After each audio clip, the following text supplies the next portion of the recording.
Good morning, class 9. Today's subject is biology and topic is why do we fall ill? मतलब हम लोग बीमार क्यों पड़ जाते हैं।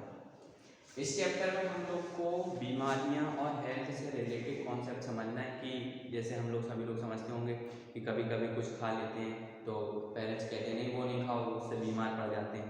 बीमार का मतलब क्या होता है कि हमारा जो फंक्शनल बॉडी का कोई प्रॉपर ऑर्गन है या बॉडी पार्ट्स हैं वो प्रॉपर जैसे नॉर्मल इंसान का फंक्शन करता है, जब वैसे काम करना बंद कर दे तो हम लोग उसको बोलते हैं बैड हेल्थ या डिसीज हो गई कोई हम लोग को। तो इस चैप्टर में हम लोग को यही समझना है कि हम लोग बीमारियां क्या होती हैं और गुड हेल्थ क्या होती है। तो सबसे पहले हेल्थ की बात करते हैं कि हेल्थ क्या होती है। WHO एक ऑर्गेनाइजेशन है जिसको हम लोग बोलते हैं वर्ल्ड हेल्थ ऑर्गेनाइजेशन। अभी कोविड का समय चल रहा है तो काफ़ी लोग इस नाम से परिचित हो गए होंगे कि WHO क्या होता है, यानी कि world health organisation.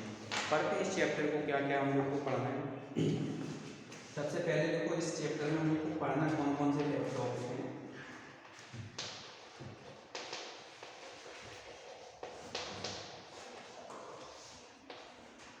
Health,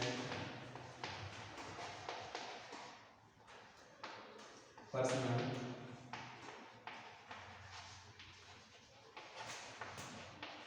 and community,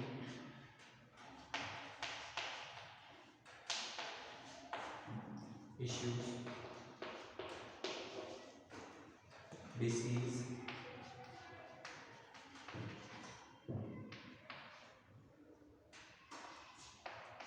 infection,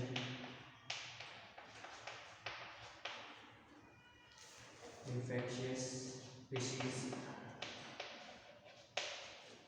और पांचवा जो है इम्यूनाइजेशन।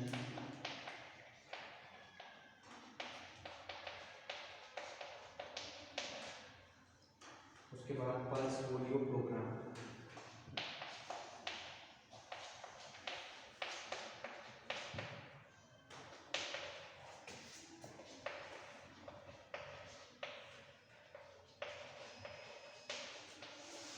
ये जो है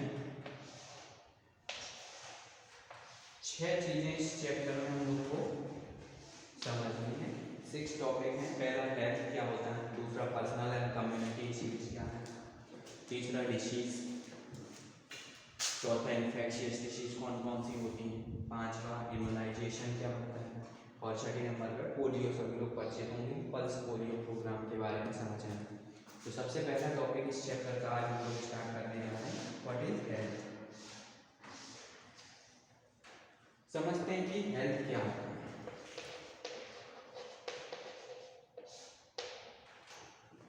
हेल्थ का मतलब होता है स्वास्थ्य। क्या होता है? स्वास्थ्य। It is a state of complete physical, mental and social wellbeing. WHO के अकॉर्डिंग बुक कह रही है कि हेल्थ का मतलब 3 चीजें हम लोग की होनी चाहिए। सबसे पहले फिजिकल, दूसरा सोशल और तीसरा जो है वो मेंटल।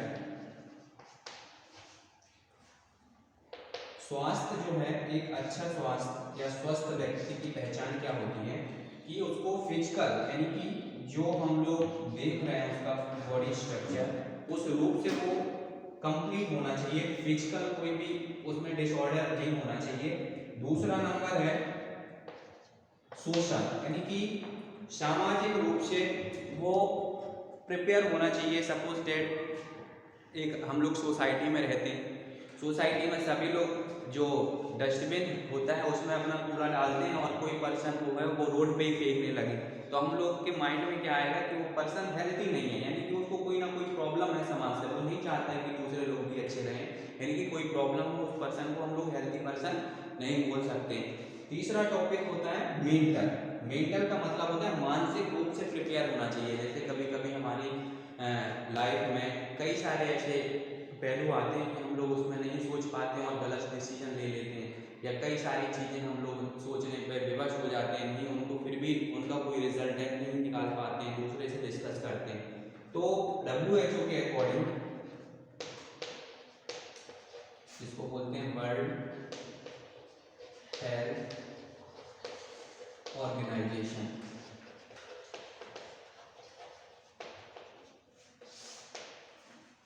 तो WHO के अकॉर्डिंग जब तक कोई पर्सन फिजिकल, सोशल और मेंटल रूप से पूरा स्वस्थ नहीं होगा उस व्यक्ति को हम लोग स्वस्थ नहीं बोल सकते, उसको हेल्थी पर्सन नहीं बोल सकते। हेल्थी पर्सन कब बोलेंगे?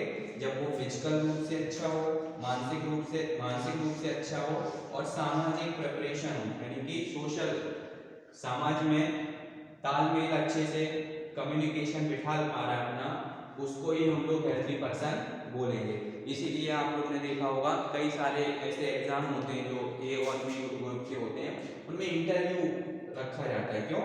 क्योंकि इंटरव्यू में यही चीजें देखी जाती हैं कि वो पर्सन मेंटल, सोशल और फिजिकल रूप से कंप्लीट है कि नहीं। अगर ये तीनों होता है तो हम लोग उसको बोलते हैं कि वो एक हेल्थी पर्सन है और अच्छी जॉब कर सकता है, समाज में कुछ दे सकता है। It is not merely its absence of disease, infirmity of defined by the WHO. 1948 WHO organisation है वो 1948 एस्टैब्लिश हुआ और उसने हेल्थ की जो डेफिनेशन दी कि बोला कि अगर कोई पर्सन फिजिकल रूप से अगर उसको कोई बीमारी नहीं है, वो डिसीज फ्री है, डिसीज फ्री पर्सन को हम लोग हेल्थी पर्सन नहीं बोलेंगे। डिसीज फ्री पर्सन को, आप ध्यान से सुनना, डिसीज फ्री पर्सन को हम लोग हेल्थी पर्सन नहीं बोलेंगे। According to WHO, world health organization कहता है कि कोई भी हेल्थी पर्सन तभी होगा जब वो फिजिकल, सोशल और मेंटल रूप से स्वस्थ हो। It is still to complete physical, mental and social well-being. It is not merely absence of disease, infirmity of defined by the WHO. Being healthy means that one should feel good physically, mental and socially. यानी कि स्वस्थता का प्रमाण है कि हम लोग को ये तीनों चीजें से फ्रीडम होनी चाहिए। तीनों रूप में हम लोग अगर स्वस्थ होंगे तो अच्छा स्वस्थ माना जाएगा, वही व्यक्ति को हेल्थी पर्सन बोलेंगे। इसके बाद हम लोग बात करते हैं कि personal and community health issue क्या होते हैं, हेल्थ के कौन कौन से इशू होते हैं। यानी कि दूसरे पॉइंट पे अब हम लोग आ गए हैं। पहला पॉइंट हो गया, इसमें हम लोग ने हेल्थ से रिलेटेड डिस्कस किया कि हेल्थ क्या होती है, समझा कि फिजिकल, सोशल, मेंटल क्या होता है। अब दूसरा पॉइंट हम लोग का आया कि पर्सनल एंड कम्युनिटी इशू क्या होता है। The health of every individual depends on his personal habits. तो पहली लाइन लिखी हुई है कि किसी भी पर्सन की जो हेल्थ है वो उसकी पर्सनल हैबिट्स के ऊपर डिपेंड करती है। जैसे आप लोगों ने देखा होगा, हम लोग के गार्जियन कहते हैं कि सुबह जल्दी से उठो, सूर्योदय से पहले उठो, सनराइज ना हो उससे पहले उठ जाओ, लेट नाइट में फ़ोन ज़्यादा मत चलाओ, ठीक है, और दूसरे से मिसबिहेव मत करो, गलत आदतें मत पालो। मतलब जब तक हम लोग की हैबिट्स नहीं अच्छी होगी तब तक हम लोग स्वस्थ हो ही नहीं सकते। जैसे सपोज दैट बहुत लेट सो के उठते हैं तो मॉर्निंग वॉक पे नहीं जाएंगे, मेडिटेशन नहीं कर पाएंगे, अपनी स्टडी नहीं कर पाएंगे, तो धीरे धीरे हम लोग और लोगों से पीछे होते चले जाएंगे और मेंटल रूप से प्रिपेयर नहीं हो पाएंगे। तो मेंटल रूप से प्रिपरेशन के लिए जरूरी है कि सबसे पहले हम लोग अपनी आदतों में सुधार लाएं। पढ़ाई तो दूर की चीज़ है, जब तक हम लोग अपनी आदतें नहीं बदलेंगे तब तक पढ़ाई को अच्छा करने का कोई दूसरा मेथड नहीं है।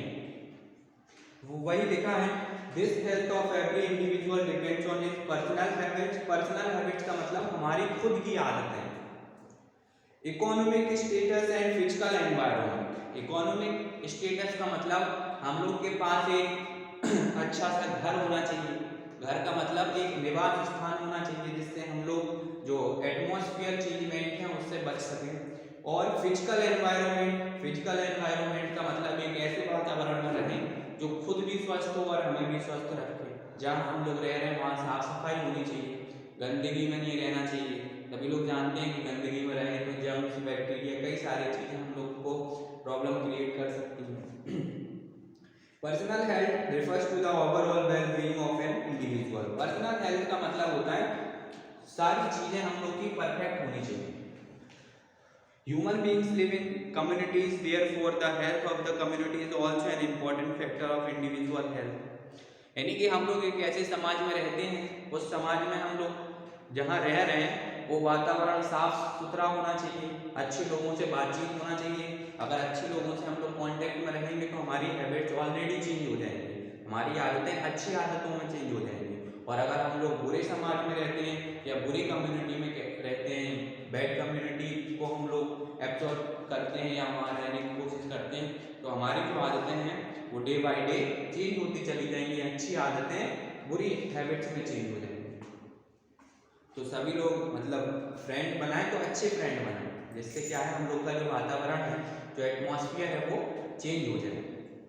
Human beings live in community, therefore the health of the community is also the important factor of individual health. Next है community health. Before the maintenance, protection and improvement overall well-being of the whole community in which the individual lives. कहने का मतलब है कि हम लोग जहाँ पे रहें वहाँ पे हमारा जो पर्सनल रहने का जगह है, जहाँ रहते हैं वो साफ सफाई होना चाहिए, कम्युनिकेशन स्किल बहुत अच्छा होना चाहिए, कम्युनिकेट करने वाले पर्सन अच्छे होने चाहिए, उनकी आदतें अच्छी होनी चाहिए, हमारी पर्सनल आदतें अच्छी होनी चाहिए, और एक ऐसे चीज की ओर बढ़ना चाहिए जिसका पोटेंशियल मिले, मेंटल रूप से आगे हम लोग को डिफेक्ट ना करे। अगर हम लोग कोई ऐसा काम करते हैं कि सपोज दैट कि खूब सारा पैसा आ जाए, लेकिन वो पैसा किस काम का जब तक हम लोग की हेल्थ अच्छी नहीं रहेगी। सपोज दैट कोई पर्सन है वो ऐसी जगह काम करता है कि उसको कैंसर होने के चांसेस बहुत ज़्यादा है। अब कैंसर सभी लोग जानते हैं कि क्रोनिक डिसीज में आता है, यानी कि बहुत लॉन्ग टाइम तक चलती है या आपका डेथ तक चलती है। तो ऐसे जब ऐसा पैसा किस काम का कि जो हमारी हेल्थ को अच्छा ना रखे।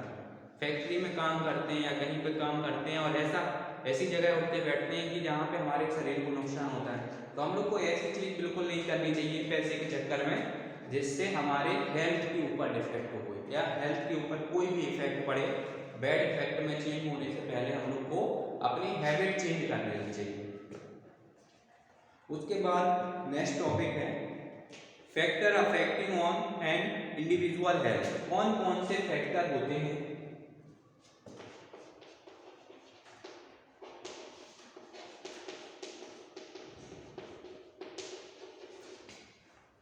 फैक्टर अफेक्टिंग एंड इंडिविजुअल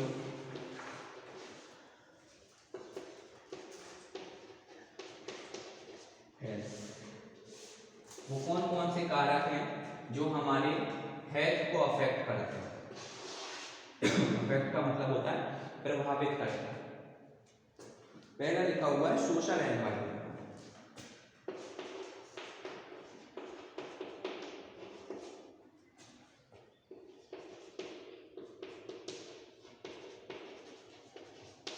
यानी कि सामाजिक वातावरण। सोशल एनवायरनमेंट, सामाजिक वातावरण। The place where we live, एक ऐसी जगह जहाँ पे हम रहते हैं, भले ही वो विलेज हो, टाउन हो या कोई सिटी हो, कस्बा हो, शहर हो चाहे गांव हो। In an important factor in our individual health, यानी कि हम लोग जहाँ पे रहते हैं वहाँ पे सोशल एनवायरनमेंट बहुत ज़्यादा इंपॉर्टेंट होता है। जहाँ पे हम रह रहे हैं, भले ही वो गाँव हो, शहर हो या कस्बा हो, वो हेल्थी एटमॉस्फेयर होना चाहिए। कैसा एटमॉस्फेयर होना चाहिए? हेल्थी एटमॉस्फेयर होगा तो वो हमारी हेल्थ के ऊपर भी इफेक्ट डालेगा, और हेल्थी एटमॉस्फेयर नहीं होगा तो ये हेल्थ को हमारे अच्छे नहीं रहेंगे। सपोज दैट एग्जांपल के तौर पे हम लोग ले लेते हैं, जैसे अपनी सिटी कानपुर है, अपनी यूपी में जो कानपुर सिटी, वहाँ सभी लोग जानते हैं कि बहुत सारे जो फैक्ट्रीज लगी हुई हैं, पॉल्यूशन बहुत ज़्यादा है। तो वहाँ पे आसपास जो एरिया है उसको बहुत ज़्यादा खतरा है। खतरा मतलब एयर पॉल्यूशन की वजह से कई सारी एयर से डिसीज जो होती हैं लंग्स से रिलेटेड, वो होने के चांसेस बढ़ जाते हैं। इसका मतलब क्या है? सोशल एनवायरनमेंट बहुत ज़्यादा ज़रूरी है कि कैसा हो जो हमारी हेल्थ के ऊपर इफेक्ट ना करे। अफेक्ट करेगा, जाहिर सी बात है, सोशल एनवायरनमेंट तो अच्छा होना चाहिए। जब तक अच्छा नहीं होगा तब तक हमारा हेल्थ अच्छा नहीं हो सकता। दूसरा पब्लिक क्लीननेस,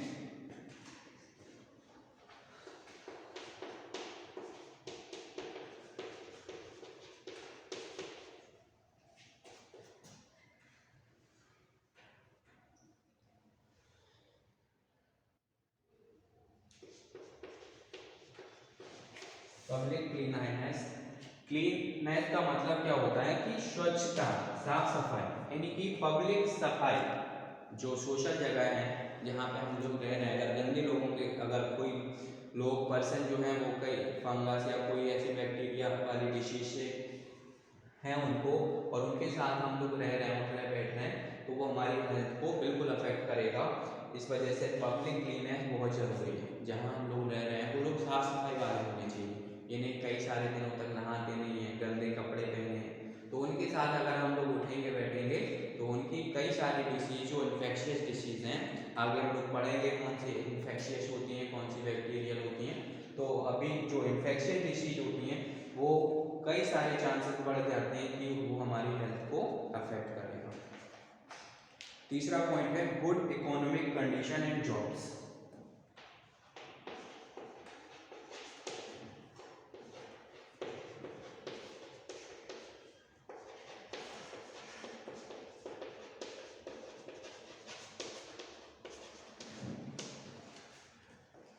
यानी कि अच्छी स्थिति होनी चाहिए।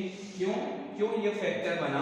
क्योंकि जब तक इकोनॉमिकली रूप से हम लोग सही नहीं होंगे तब तक मेंटल रूप से परफेक्ट होना पॉसिबल ही नहीं है। आजकल देखा होगा कोई भी पर्सन अगर किसी समस्या या किसी प्रॉब्लम का को फेस कर रहा है तो वो कहीं ना कहीं इकोनॉमिक से रिलेटेड जरूर होगी। तो कहने का मतलब है कि इकोनॉमिक कंडीशन अच्छी होनी चाहिए और जॉब होनी चाहिए। जॉब से क्या होता है कि हमारा जो रूटीन होता है, डेली का रूटीन है, टाइम पे जागना, टाइम से ऑफिस के लिए जाना, एक टाइम पीरियड बाद अकाउंट में पैसे आ जाना, जिससे हमारे बेसिक नीड्स और हमारी फैमिली की बेसिक नीड्स कंप्लीट हो सके। जब ये सर्कुलर पूरा कंप्लीट होता है तो हमें कई सारी मेंटल प्रॉब्लम नहीं आती। लेकिन अगर सपोज दैट कोई जॉबलेस है, उसके पास जॉब नहीं है, अनएम्प्लॉयमेंट है, तो कई सारे ऐसे मेंटल प्रेशर उसके ऊपर बढ़ जाते हैं। घर वाले उससे कहते हैं बेटा पैसा नहीं है, ये नहीं है, तो वो कहीं ना कहीं एक हेल्थी पर्सन के फॉर्म में नहीं काम कर पाता है। जो भी वर्क करता है उसको एक टेंशन रहती है अलग से।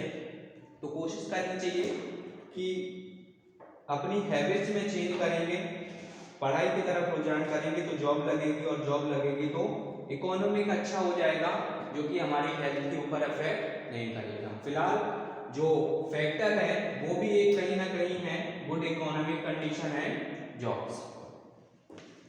चौथा इसमें लिखा हुआ है कि सोशल इक्वालिटी एंड हार्मोनी।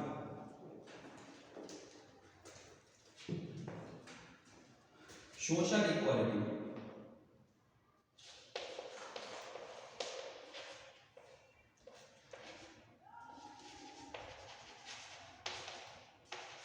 इनकी समाज में बराबरी का दर्जा होना चाहिए, जो कि हेल्थ को अफेक्ट करेगा। सपोज डेट पहले के टाइम में जब कॉन्स्टिट्यूशन को बहुत ज़्यादा फॉलो नहीं किया जाता था हमारी कंट्री में, तो छुआछूत मानते थे। जो छोटे कास्ट के लोग हैं वो दूसरे को छू लेते थे, बड़ी कास्ट के लोगों को, तो वो लोग नहाते थे, उनको घर में नहीं अंदर आने दिया जाता था, मंदिर में नहीं जाने दिया जाता था।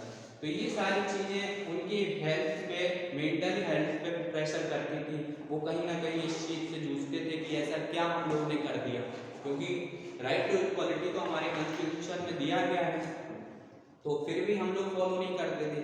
लेकिन अब काफ़ी हद तक, काफ़ी जगह ये सारी चीज़ें हटा दी गई हैं। आज सभी लोग जो अच्छी जगह है वहाँ पे जा सकते हैं, बैठ सकते हैं, बातचीत कर सकते हैं। छुआछूत एक तरीके से खत्म कर दिया जा रहा है, क्योंकि इससे हेल्थ के ऊपर प्रेशर जा रहा है। हेल्थ का जो मेंटल है वो डिस्टर्ब हो रहा था, मेंटल रूप से प्रिपेयर नहीं होने दे रहा था कई कास्ट को, नीची कास्ट जो होती थी। तो इसको हमारे समाज से हटाया गया, क्योंकि ये हमारी इंडिविजुअल हेल्थ के ऊपर प्रेस कर रहा था।